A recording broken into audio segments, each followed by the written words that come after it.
Back. Today I'm working on a very old-fashioned skill, and that is taking green beans, and we are going to be making leather breeches with them. So leather breeches is a way to dry your green beans, and that way you're not freezing them, you're not canning them, but you can keep them for all winter long. So once these green beans are dried, I'm going to put them probably at the wood stove so they dry really quickly, and once they're dried, then I'm going to go ahead and make some videos cooking with them. This is a great old-fashioned way to save all of your produce and your food for winter time. Back in the old days, they didn't have freezers, they didn't have refrigerators, and canning was something quite expensive. So what did the pioneers do? They made leather breeches. And we're also going to be stringing some peppers as well. What I'm doing is I'm taking the ends off first. That's the only thing really I have to do, is make sure I take the strings off and take the ends off, and then we will string them up. But I'm going to talk to you a little bit today of just how I feel about the economy and some of the good things that have come out of all of the expenses and all of the inflation and things like that. You know, it's so easy to talk about how expensive everything is, and it's true. Stuff is so expensive.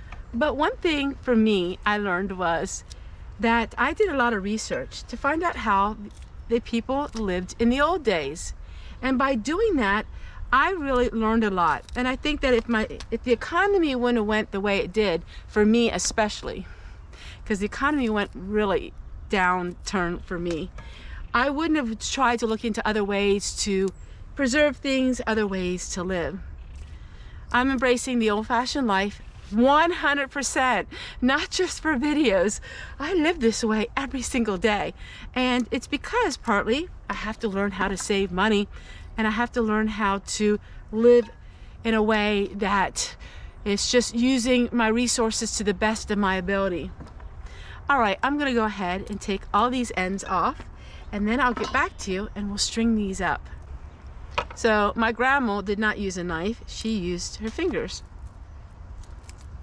And she would snap the beans. Now we're not snapping the beans because I want to keep them whole because we're stringing them up.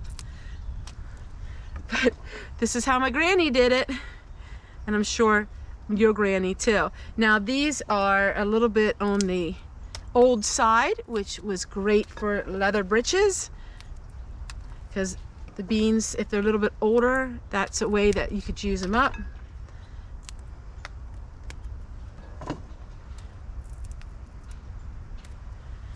Ah, sitting on the porch and watching Grandma snap the beans.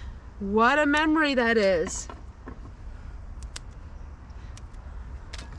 I'm very blessed and fortunate to have a grandma that did all these old skills.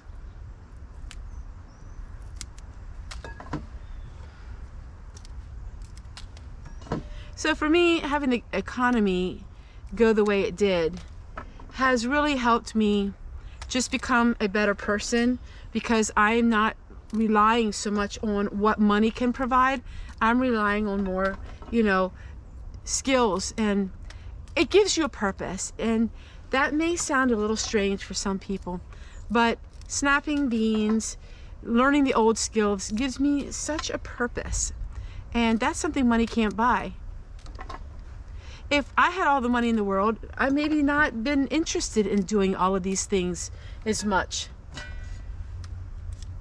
And when I go to bed at night, I wouldn't have the satisfaction of learning the old skills.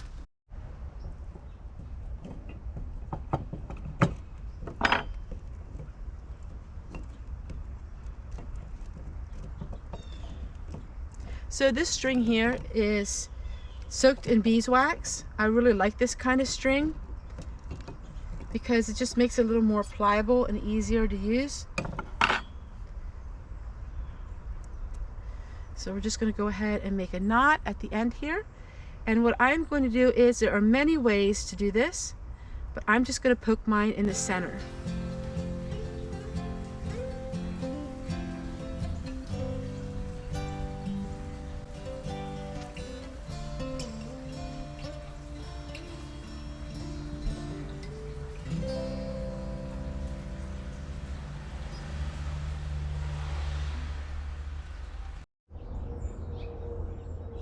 All right, we are all finished with the leather breeches.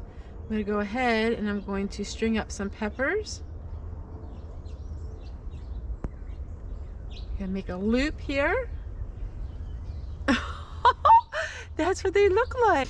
I'm really getting into this because it doesn't take any electricity. And I'm going to do a whole bunch of stuff like this because it's so nice, because electricity is so high, and running dehydrators, it takes electricity to do that. If I can make food without any electricity involved,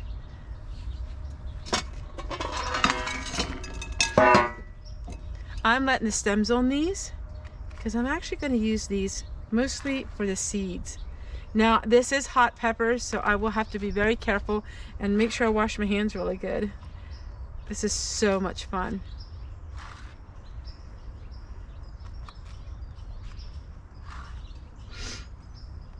And since my house is so nice and warm, these will dry so nice.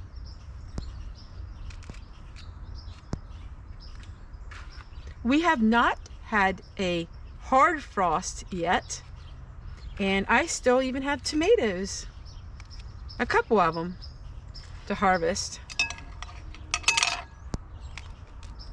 And we've had temperatures in the daytime in the 70s. So the sky is the limit of all the things that you can dry that doesn't cost any money at all.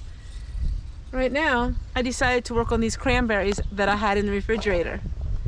And I'm going to dry these. We may use them for decorations, or we actually may use them for making breads, dried cranberries. It's so much fun when you learn the old skills. And so, you know, there's so many things that we can do, and it's economical because it saves money. Yes, you could store these in the freezer, but then it's taking electricity. So getting rid of my freezer, I have not missed it one bit. I do have a small freezer on top of my refrigerator, but the chest freezers are gone and I don't miss them one bit. It's a little bit about when we got rid of our TV. We don't have a TV. I have a large screen that I use for making videos, but I don't have a TV, and I don't miss it one bit. I can watch things on the computer. We don't have cable. We don't have any of those things. Someone in my family, in my distant family, said she loves going on vacations, but then it's depressing to come home. That has always stuck with me through the years because I thought that was the saddest thing that anybody could ever say. That they loved going on vacations, but then they had to come home, and that was depressing. I want to share with you today the joy of being busy at home, and how your home can be a place where you really don't want to leave and you don't want to go on a vacation. That's how my life has been now for a long time. I'm embracing the slow pace of life, and I'm also embracing the busyness of being home. I'm going to show you different things I'm working on this morning. I like being outside. I like being outside in all weather, all year. I don't like being cooped up inside, and I try to find all kinds of things to do to keep me busy in different temperatures, even when it's 40 degrees like it is today. So we have some chores to do. I'm going to show you what I like to do to stay busy at home. So these onions will last me about 5 months. I hang them on the rafters in my out porch. Now, I don't keep them in this. I like to put them in these bread bags. I love these bags. They keep my produce so fresh. So I'm just going to go ahead and put these onions in the bag, and then I'll get working on some outdoor projects. I have a couple of these little shanties that I call them, my little barns, my little areas, but each one has a purpose. And it keeps me busy and it keeps me motivated. And I learned all of the old skills from books like Little House on the Prairie, or TV shows like The Waltons, or just pioneer stories. And I try to put them into my life, and I try to learn from all of those different skill sets. I'm going to have a smokehouse one of these days real soon. So right now, let's go ahead and put these onions away. Then I'm going to go clean this up, and I'll show you all the things I like to do.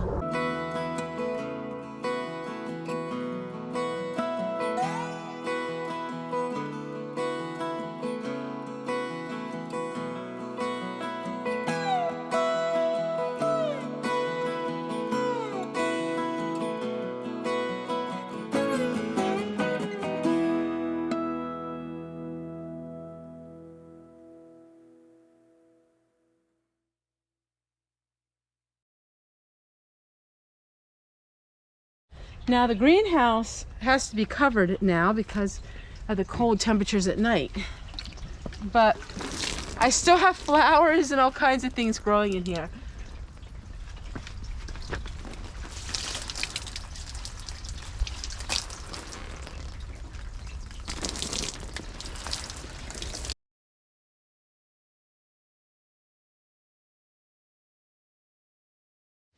All right, let's open this up. I need to water the stuff in here. So my goal is to have things growing all year.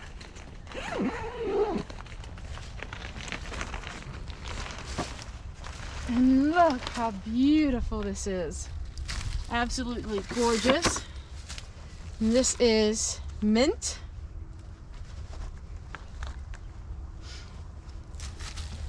And I want to harvest some of this to make tea. So pretty.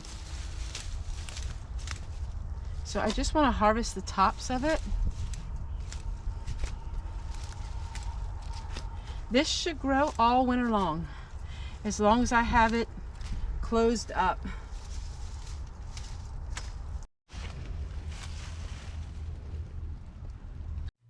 I will be taking down my colonial fence once we have a really good hard frost. Until then, I just like to fix things up. You know, through the wind and all the seasons, things can become a little bit shabby. So I just go ahead and fix everything up, make it look better again, and then I will put them back out in the spring. I had a little decorations here for fall. I thought I would add to it. And even in the end of November, I am still harvesting a few of those last tomatoes. This has been the most incredible year I have ever had, and I'm just so excited and happy that I'm able to still be out in the garden after Thanksgiving. Imagine that, out in the garden. And I'm sure one day will come and it will be in the 20s, and then that will be it. But until then, I'm having really good spring-like weather. Like today, when I'm editing this, it's supposed to be 64 degrees. Wow, amazing.